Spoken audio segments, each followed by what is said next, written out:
Naramdaman mo na ba na parang may distansya sa pagitan mo at ng probisyon na ipinangako ng Diyos? Para bang taos-puso ang iyong mga panalangin para sa probisyon, ngunit ang mga sagot ay mabagal sa pagdating? May bigat na dinadala mo ng tahimik, nagsusumikap ka, naglilingkod ng tapat sa Diyos, tumulong sa mga nangangailangan. Ngunit kung titingnan mo ang iyong kalagayang pinansyal, parang iba ang realidad sa mga pangakong nabasa mo sa Biblia. At ito ay maaaring makapanghina ng loob. Baka nalilito ka pa sa pagnanais ng isang mas magandang buhay na para bang hindi angkop para sa isang Kristiyano na magkaroon ng gayong hangarin. Pero ngayon, may gusto akong ibahagi sa iyo na mahalaga. Mayroong isang salmo sa Biblia na naglalaman ng malalim na katotohanan tungkol sa kung paano tinitingnan ng Diyos ang kasaganaan ng kanyang mga tao. Mga katotohanang maaaring magbago ng iyong pangunawa kung paano ka gustong pangalagaan ng Diyos. Bakit hindi mas itinuro ang mga katotohanang ito? Marahil dahil ang ating kultura ay may halong kasaganaan at kasakiman, kaya nawala ang ating paningin sa puso ng Diyos para sa kapakanan ng kanyang mga anak. Sa video na ito, matutuklasan mo ang awit 112 at ang mga katotohanan sa Biblia na nilalaman nito tungkol sa kaunlaran ng mga may takot sa Panginoon. Manatili sa akin hanggang sa wakas dahil maaaring ito ang eksaktong salita ng pag-asa at direksyon na iyong hinahanap. Ang unang katotohanan na kailangan nating maunawaan ay ito. May pangunahing pagkakaiba sa pagitan ng makamundong kasaganaan at kasaganaan ng Biblia. Inalipin tayo ng makamundong kaunlaran sa pera. Ang kasaganaan ng Biblia ay nagpapalaya sa atin sa pamamagitan ng pera. At ang awit 112 ay nagpapakita sa atin ng eksakto kung paano ipamuhay ang pangalawang kategoryang ito. Sa loob ng maraming taon, maraming Kristiyano ang itinuro na ang kasaganaan at espiritualidad ay hindi magkatugma. Na para maging banal, dapat mahirap ka. Ang pera ay palaging mapanganib. Ngunit ito ay mga interpretasyon na hindi sumasalamin sa buong puso ng Diyos na ipinahayag sa kasulatan. Hindi kailanman sinabi ng Biblia na ang pera ay masama. Sinabi nito na ang pag-ibig sa pera ay ugat ng kasamaan. May malaking pagkakaiba. Ayaw ng Diyos na maging mahirap ka. Nais niyang maging maunlad ka ng may layunin, biniyayaan ng responsibilidad, matagumpay na may kabutihang loob. Kapag naiintindihan mo ang pagkakaiba, nagbabago ang lahat. Ang iyong relasyon sa pananalapi ay nagbabago. Lumalawak ang iyong pananampalataya. Ang iyong pag-unawa sa kaharian ng Diyos ay nagkakaroon ng bagong dimensyon. Ang awit 112 ay tungkol dito. Kung paano mamuhay ng masagana habang pinananatiling tama ang iyong puso sa harap ng Diyos. Paano mabiyayaan sa pananalapi nang hindi nabubulok ng kasakiman? Paano gamitin ang mga mapagkukunan upang parangalan ng Diyos at pagpalain ng iba? Kung ang katotohanan ito ay nagsasalita sa iyong puso, isulat sa mga komento. Gusto ko ng kasaganaan na may layunin. Ang iyong pagpapahayag ng pananampalataya ay nagpapahayag ng iyong taus-pusong pagnanais na iayo ng iyong pananalapi sa kalooban ng Diyos. Ngunit narito ang isang bagay na hindi naiintindihan ng maraming tao. May pagkakaiba sa pagitan ng pagtatanong sa Diyos at pagtitiwala sa Diyos. Kapag nagtanong ka, ipinapahayag mo ang iyong pagtitiwala. Kapag nagtiwala ka, ipinapahayag mo ang iyong pananampalataya sa kanyang katapatan. Sa Job 22:28, mababasa natin, magpapasya ka rin ng isang bagay, at ito ay matatatag para sa iyo, at ang liwanag ay sisikat sa iyong mga daan. Ang salitang layunin, dito ay hindi nangangahulugang pilitin o humingi sa Diyos. Nangangahulugan ito ng pagpapasya na ganap na magtiwala sa kanyang kalooban at sa kanyang mga pangako, kahit na iba ang iminumungkahi ng mga pangyayari. Kapag binasa mo ang awit 112 ng may tunay na pananampalataya, hindi ka lang humihingi ng mga pagpapala. Ipinapahayag mo ang iyong pagtitiwala sa katapatan ng Diyos. Pinapatunayan mo na naniniwala ka sa kanyang mga pangako at mamumuhay ka ayon sa mga prinsipyong itinatag niya. Ito ang gumagawa ng pagkakaiba sa pagitan ng panalangin ng pag-asa at pagpapahayag ng pananampalataya. Hindi yung tindi ng boses mo, kundi yung sincerity ng puso mo. Hindi ito ang formula ng iyong mga salita, ngunit ang pagiging tunay ng iyong pagtitiwala sa Diyos. Ngunit bakit ang mga katotohanan ito tungkol sa biblikal na kaunlaran ay napabayaan ngayon? Dahil nabubuhay tayo sa isang kultura na iniidolo ang pera o dinidemonyo ito. Ilan lamang ang nakakahanap ng balanse sa Biblia na nagpaparangal sa Diyos at nagpapala sa iba. Ngayon, kailangan mong maunawaan na may angkop na panahon para hanapin ang Diyos tungkol sa iyong pananalapi.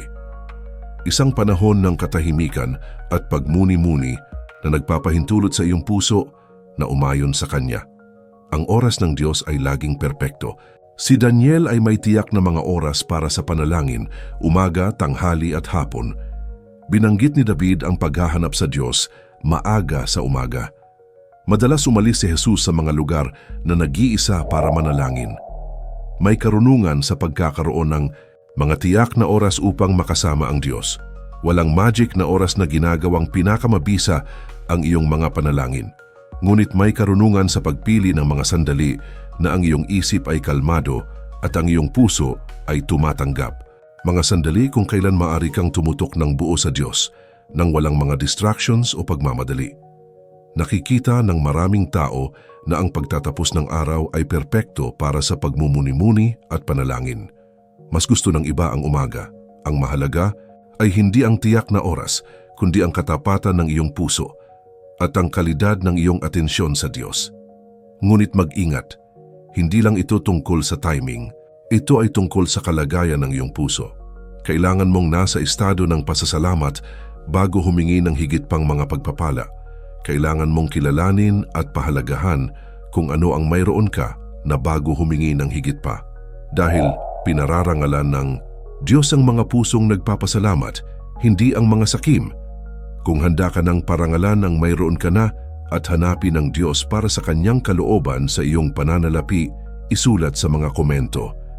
Ang pasasalamat ay nagbubukas ng aking puso sa mga pagpapala ng Diyos. Ang bawat salita ay nagpapahayag ng saloobin ng iyong puso.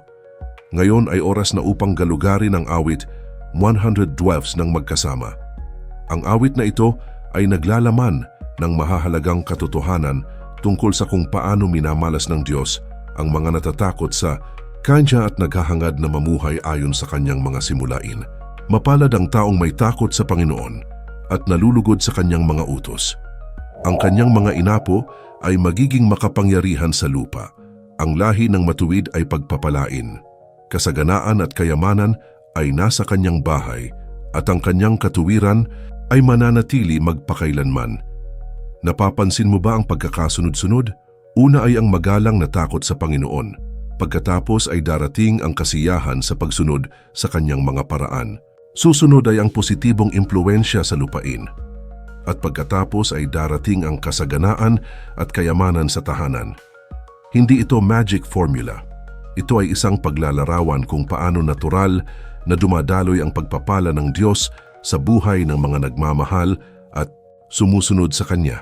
Ang salitang kasaganaan sa orihinal ay tumutukoy sa sapat na mapagkukunan upang mabuhay ng maayos at mayroon pa ring maibabahagi. Ang salitang kayamanan ay tumutukoy sa mga mapagkukunang lumalaki at dumarami kapag pinamamahalaan ng matalino. Ito ay isang kaunlaran na hindi lamang nakakatugon sa mga pangangailangan, ngunit lumilikha ng mga pagkakataon upang pagpalain ang iba. Ang paghahayag na ito ay nakaaantig sa mga puso sa buong mundo. Kung ito ay nagsasalita sa iyo, mangyaring gustuhin ito ngayon. Ginagalang nito ang salita na iyong natatanggap at tinutulungan ang katotohanang ito na maabot ang mas maraming tao na kailangang marinig ito. At kung hindi ka pa nakasubscribe sa channel na ito, sumali sa komunidad ng pananampalataya na naglalayong maunawaan at ipamuhay ang mga prinsipyo ng Diyos. Ngunit may mas malalim pa sa awit na ito. Isang katotohanan tungkol sa puso ng tunay na kasaganaan na maaring ganap na baguhin ang iyong pananaw. Ang bersikulo 3 ng awit 102 ay nagpapakita ng isang magandang bagay tungkol sa katangian ng biblikal na kasaganaan. Ang Kanyang katuwiran ay nananatili magpakailanman. Ang salitang katuwiran dito sa orihinal na Hebreo ay kinabibilangan ng ideya ng pagkabukas palad ng isang taong namamahagi ng mga pagpapala na nagmamalasakit sa mga nangangailangan. Ito ay nagpapakita ng puso ng tunay na kasaganaan, hindi ito nasusukat sa kung ano ang iyong naipon, ngunit sa pamamagitan ng kabutihan na iyong ginagawa. Ito ay hindi tungkol sa kung gaano kalaki ang iyong naiipon, ngunit kung gaano mo pinagpapala ang iba. Hindi ka pinapaunlad ng Diyos upang ikaw ay maging isang saradong sisidlan. Pinagpapala ka niya upang ikaw ay maging daluyan ng pagpapala. Ito ang dahilan kung bakit ang salmo ay napakakaunting itinuro sa maraming lugar.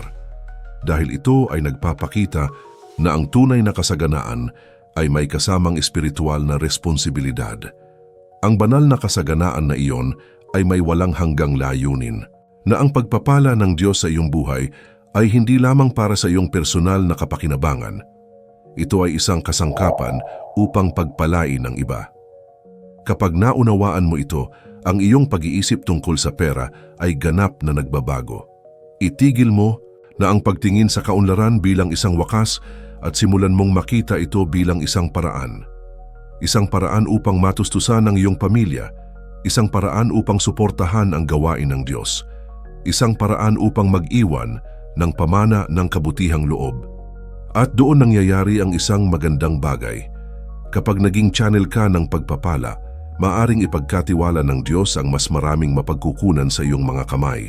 Kapag ipinakita mo na gagamitin mo ang iyong mga pagpapala para pagpalain ang iba, alam niya na mas marami pa siyang maibibigay sa iyo nang hindi sinisira ang iyong puso.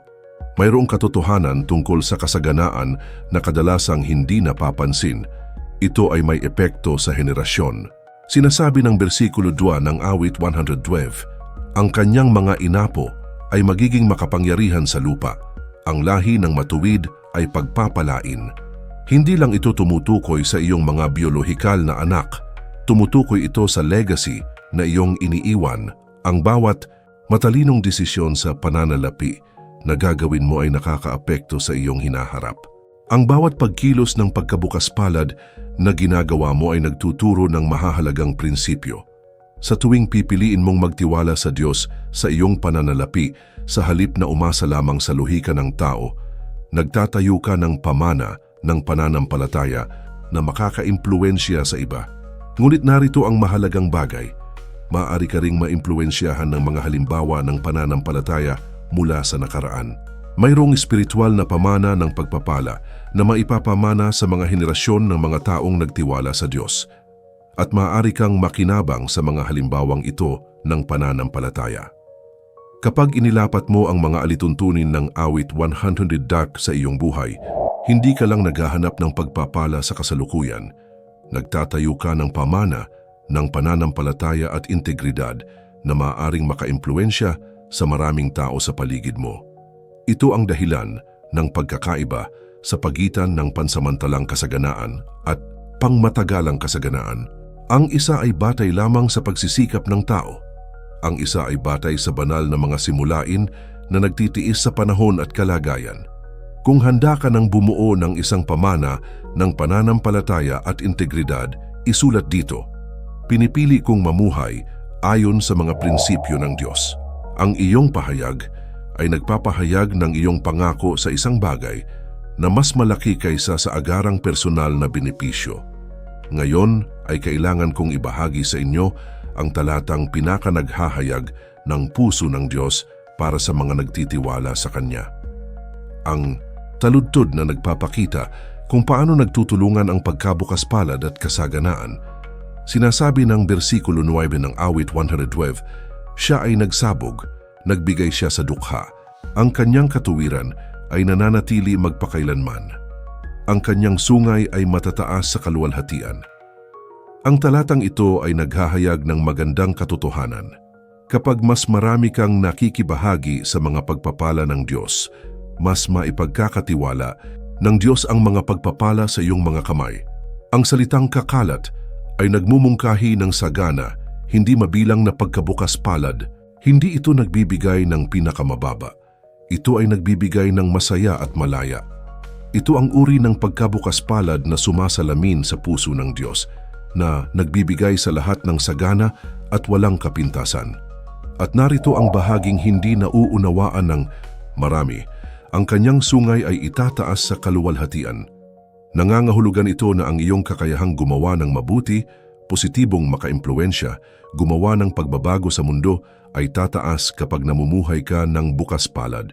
Ikaw ay naging isang tao kung saan maaring kumilos ang Diyos upang mahawakan ang maraming buhay. Nangangahulugan ito na ang iyong kaunlaran ay hindi lamang tungkol sa personal na kaginhawahan. Ito ay tungkol sa iyong kakayahang makaapekto sa mga buhay. Kapag mas nagiging channel ka ng mga pagpapala ng Diyos, mas dinaragdagan niya ang iyong kakayahang gumawa ng pagbabago sa mundo. Ito mismo ang kailangang makita ng mundo. Maunlad na mga tao na hindi kontrolado ng pera, ngunit ginagamit ito bilang tool para sa pagbabago. Mga taong hindi umaasa lamang sa mga sistema ng tao dahil mayroon silang pinagmumula ng probisyon na lumalampas sa mga pangyayari. Kapag naunawaan mo ito, nagiging mapagkukunan ka ng pag-asa para sa iba. Dahil ipinakita mo na posibleng umunlad habang pinapanatili ang integridad, na posibleng magkaroon ng masaganang mapagkukunan at magkaroon pa rin ng bukas na puso. Hayaan mong sabihin ko sa iyo ang tungkol kay Luz, isang kapatid na babae mula sa Quezon City na natuklasan ang mga katotohanan ito mula sa awit 112 sa napakahirap na panahon sa kanyang buhay. Ilang buwan nang walang trabaho si Luz, may 3 anak na aalagaan at ang mga bayarin ay nagtatambak ng walang inaasahang pag-unlad. Noon siya nagsimulang mag-aral ng awit 112 kasama ang isang grupo ng panalangin sa kanyang simbahan. Sa halip na humingi lamang ng trabaho, sinimulan niyang unawain kung paano nais ng Diyos na ipamuhay niya ang mga alituntunin ng awit na ito. Nagsimula siyang magsanay ng pagkabukas palad kahit sa panahon ng kakapusan, ibinahagi ang kaunting mayroon siya sa mga kapitbahay na nangangailangan. Unti-unti, nagsimulang magbago ang mga bagay. Una, nakatanggap siya ng tawag para sa isang job interview. Pagkatapos ay tinanggap siya. Pagkalipas ng mga buwan, natuklasan niya na lumalawak ang kumpanya at nag-alok ng posisyon sa pamumuno. Ngayon, hindi lamang siya ay may katatagan sa pananalapi, ngunit naging mapagkukunan ng panghihikayat at suporta para sa ibang mga pamilya sa kanyang komunidad. Ang nagbago sa buhay ni Luz ay hindi lamang ang kanyang pinansyal na sitwasyon, kundi ang kanyang pagkaunawa sa kung paano gustong gamitin ng Diyos ang mga taong may integridad at bukas palad para pagpalain ang iba. Naunawaan niya na ang tunay na kasaganaan ay kinabibilangan ng pagkakaroon ng sapat na mapagkukunan upang mabuhay ng maayos at maging isang pagpapala.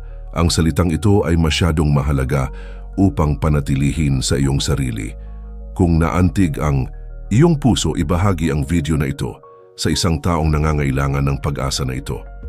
Maaring ikaw ay ginagamit ng Diyos upang pasiglahin ang isang taong nahihirapan. Ngunit hayaan mong ibahagi ko sa iyo ang isang praktikal na paraan upang ikapit ang mga simulain ng awit 112 sa iyong pang-araw-araw na buhay. Isang simple ngunit transformative na diskarte. Ang praktikal na aplikasyon ng awit 112 ay hindi komplikado, ngunit nangangailangan ito ng pare-pareho at katapatan. Una, magtakda ng regular na oras upang hanapin ang Diyos tungkol sa iyong pananalapi. Hindi sa pagkabalisa, ngunit sa pananampalataya. Hindi sa pressure, kundi sa pasasalamat. Pangalawa, magsanay ng pasasalamat araw-araw. Kilalanin at pahalagahan ang bawat biyayang mayroon ka, gaano man kaliit. Binubuksan ng pasasalamat ang iyong puso upang makatanggap ng higit pang mga pagpapala at pinoprotektahan ka mula sa kasakiman. Pangatlo, maghanap ng mga pagkakataon na maging mapagbigay kahit sa maliliit na paraan. Ang pagkabukas palad ay isang espiritual na kalamnan na nabubuo sa pagsasanay. Magsimula kung nasaan ka sa kung ano ang mayroon ka. Ika-4, gumawa ng mga desisyon sa pananalapi batay sa mga prinsipyo ng Biblia, hindi lamang sa kaginhawahan o panlipunang panggigipit. Hanapin ang karunungan ng Diyos para sa bawat mahalagang desisyon. At ngayon sama-sama tayong manalangin na inilalapat ang mga katotohanan ng awit 112 sa ating buhay. Mahal na Ama, lumalapit ako sa iyo nang may pasasalamat sa lahat ng mga biyayang ibinuhos mo sa aking buhay. Kinikilala ko na ang lahat ng mayroon ako ay nagmumula sa iyong mapagbigay na mga kamay. Panginoon, nais kong magkaroon ng pusong may paggalang sa iyo at nalulugod sa pagsunod sa iyong mga daan. Nais kong maging mapagkukunan ng pagpapala ang aking buhay sa iba, hindi lamang isang tatanggap ng mga pagpapala. I pray for wisdom to manage well all that the Lord gives me. Naway maging tapat ako sa maliliit na bagay upang mapagkakatiwalaan ako ng marami. Naway gamitin ko ang aking mga mapagkukunan hindi lamang para sa aking sariling kapakanan, kundi para parangalan din ng Panginoon at pagpalain ng iba. Ipinapahayag ko na nagtitiwala ako sa iyong probisyon. Nagtitiwala ako na alam mo ang bawat pangangailangan ko at nalulugod ka sa pangangalaga sa iyong mga anak. Pinipili kong mamuhay ayon sa mga prinsipyo ng iyong kaharian, hindi lamang sa lohika ng tao. Panginoon, naway maging isang patotoo ang aking buhay na posibleng umunlad sa pamamagitan ng pagpapanatili ng integridad. Naway makita ng iba sa akin ang isang halimbawa kung paano dumadaloy ang pagpapala ng Diyos sa buhay ng mga nagmamahal at sumusunod sa Kanya. Ibinibigay ko ang aking pananalapi sa iyong mga kamay. Isinusuko ko ang aking mga plano, ang aking mga pangarap, ang aking mga alalahanin. Pinipili kong magtiwala na nasa puso mo ang pinakamabuting interes ko at perpekto ang iyong panahon sa pangalan ni Jesus. Amen. May mahalagang nangyari sa panalangin ito. Ipinahayag mo ang iyong pananampalataya sa kabutihan ng Diyos at ang iyong pangako na mamuhay ayon sa Kanyang mga prinsipyo. Ang katapatan ng pusong ito ang pinararangalan at pinagpapala ng Diyos. Ngayon, naiintindihan mo na kung bakit ang awit 112 ay naglalaman ng mga mahahalagang katotohanan tungkol sa biblikal na kasaganaan, sapagkat ipinakikita nito na ang tunay na kaunlaran ay hindi lamang tungkol sa pagkakaroon ng pera, kundi tungkol sa pagkakaroon ng tamang puso sa harap ng Diyos. Dahil ipinakikita nito na ang material na mga pagpapala ay maaaring kaakibat ng espiritual na integridad, ngunit tandaan, ang natutunan mo ngayon ay may kasamang responsibilidad. Hindi ka pinagpapala ng Diyos na mag-imbak ng makasarili. Pinagpapala ka niya na maging mapagkukunan ng pag-asa at tulong sa iba. Gamitin ang mga katotohanan ito hindi lamang para mapabuti ang iyong sitwasyon, kundi maging isang pagpapala na saan ka man isulat sa mga komento. Pinipili kong mamuhay ng biblikal na kasaganaan. Ang bawat pahayag dito ay isang pagpapahayag ng iyong pananampalataya at isang pangako sa mga prinsipyo ng Diyos. Ang katotohanan ito ay nagbabago ng buhay sa buong mundo. I-like ang post na ito para parangalan ang salita na umantig sa iyong puso. At kung hindi ka pa bahagi ng komunidad na ito, mag-subscribe ngayon dahil marami pang gustong ituro sa iyo ng Diyos sa pamamagitan ng channel na ito tungkol sa kung paano praktikal na ipamuhay ang mga prinsipyo ng kaharian. Ang iyong paglalakbay sa biblikal na kaunlaran ay nagsisimula pa lamang. Patuloy na hanapin ang Diyos, patuloy na pag-aralan ang Kanyang salita, patuloy na magsanay ng pagkabukas palad at makikita mo kung gaano siya katapat sa pangangalaga sa mga nagmamahal sa Kanya. Naway ang Diyos ng lahat ng kaaliwan na nagmamalasakit sa mga liryo sa parang at sa mga ibon sa himpapawid, na nakakaalam ng lahat ng iyong pangangailangan bago mo pa man hingin, ay magpakita ng Kanyang kabutihan at probisyon sa iyong buhay ng sagana at palagi. Ikaw ay minamahal na anak ng hari ng mga hari. May akses ka sa mga pangako ng kaharian. Maaari mong ipamuhay ang mga alituntunin ng Diyos at maranasan ang Kanyang mga pagpapala. Manatili kayong matatag sa pananampalataya, sumagana sa pag-asa at lumago sa pag-ibig. Sa pangalan ni Jesus, pagpalain ang iyong buhay at maging pagpapala ka. Amen.